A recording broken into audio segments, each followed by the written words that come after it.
ဇာပနာအခမ်းအနားတစ်ခုလို့ပြောလိုက်ရင်ငိုကြွေးဝမ်းနည်းနေကြတာကိုပဲပြေးမြင်မိကြမှာပါ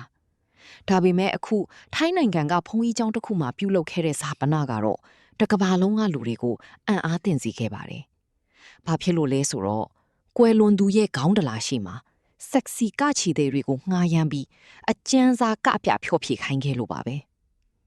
ဒီထူးဆန်းတဲ့ဖြစ်ရပ်ဟာထိုင်းနိုင်ငံတောင်ပိုင်းနခွန်စီတမရက်ပြည်နယ်က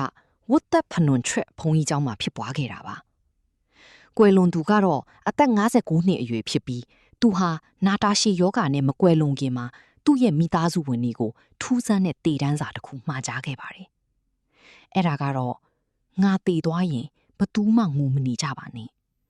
မွေးဖွားခြင်းအိုမင်းခြင်းနာမကျန်းဖြစ်ခြင်းနဲ့တည်ဆုံးခြင်းဆိုတာတဘာဝတရားပဲမို့ငါစာပနာကိုပျော်ပျော်ပါးပါးဖြစ်ခြင်းချင်းနေဒါကြောင့်ငါအတွက်ကာယိုဒီကခြေတဲ့တွေကိုငှားပြီးကပြပေးပါဆိုတဲ့စံတာပဲဖြစ်ပါတယ်သူဟာလူချစ်လူခင်ပေါ်များပြီးအမြဲတမ်းပျော်ပျော်နေတတ်သူမို့မိသားစုဝင်တွေကအစပိုင်းမှာကြည်စဲတာလို့ထင်ခဲ့ပေမယ့်နောက်ဆုံးမှာတော့ကွယ်လွန်သူစိတ်မကောင်းဖြစ်မှာဆိုလို့ဒီစံတာကိုဖြည့်ဆည်းပေးခဲ့ပါတယ်ဇာပနာရဲ့နောက်ဆုံးညမှာဗုဒ္ဓဘာသာဖုံးတော်ကြီးတွေရဲ့ဘာသာရေးထုံးစံအတိုင်းပရိယုတ်တရားနာတာတွေပြီးဆုံးလို့ဖုံးကြီးတွေပြန်ကြွသွားတဲ့အချိန်မှာပဲအတန်ချဲ့ဆက်ကားကြီးနဲ့အတူဆက်စီကားချေတဲ့အမျိုးသမီး3ဦးရောက်ရှိလာပြီးခေါင်းတလားရှိမှမြူးချွားတဲ့ DJ သချင်းတွေနဲ့စတင်ကပြခဲ့ပါတော့တယ်။ဒီပွဲကိုလူပေါင်းရာနဲ့ချီလာရောက်ကြည့်ရှုခဲ့ကြပြီးလူမှုကွန်ရက်ပေါ်မှာပါ live လွှင့်ခဲ့ကြပါတယ်။ဒီဗီဒီယိုဟာအင်တာနက်ပေါ်မှာချက်ချင်းဆိုသလိုအကြီးအကျယ် viral ဖြစ်သွားခဲ့ပြီး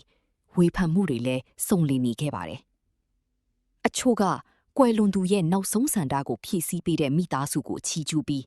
ဝမ်းနည်းစရာစာပနာကိုအမှတ်တရဖြစ်စရာအပြုံးတွေနဲ့နှုတ်ဆက်နိုင်တာကောင်းမွန်တဲ့ idea ပဲလို့ဆိုကြပါတယ်။ဒါပေမဲ့တစ်ဖက်မှာလည်းတက်ကြီးရွယ်အိုတွေနဲ့ယဉ်ကျေးမှုကိုထိမ့်သိမ့်သူတွေကတော့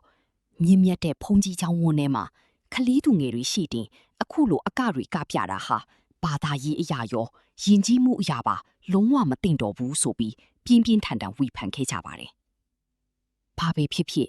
ကွယ်လွန်သူရဲ့မိသားစုကတော့သူတို့ဖခင်စိတ်ချမ်းသာဖို့အတွက်နောက်ဆုံးတာဝန်ကိုကြည်ပွန်အောင်ထမ်းဆောင်ခဲ့တယ်လို့ခံယူထားကြပါတယ်။မိမိချစ်ရတဲ့သူတယောက်ကိုပူဆွေးမျက်ရည်တွေနဲ့မဟုတ်ပဲအပြုံးတွေပျော်ရွှင်မှုတွေနဲ့အခုလိုပို့ဆောင်ပေးခဲ့တဲ့အပေါ်ပရိသတ်ကြီးကတော့ဘလို့ထင်မြင်မိကြလဲခင်ဗျာ။ကိုမန့်မှာဝင်ရောက်ဆွေးနွေးပေးသွားကြပါဦး။အားလုံးပဲတာယာတော်နေလိဖြစ်ပါစေ။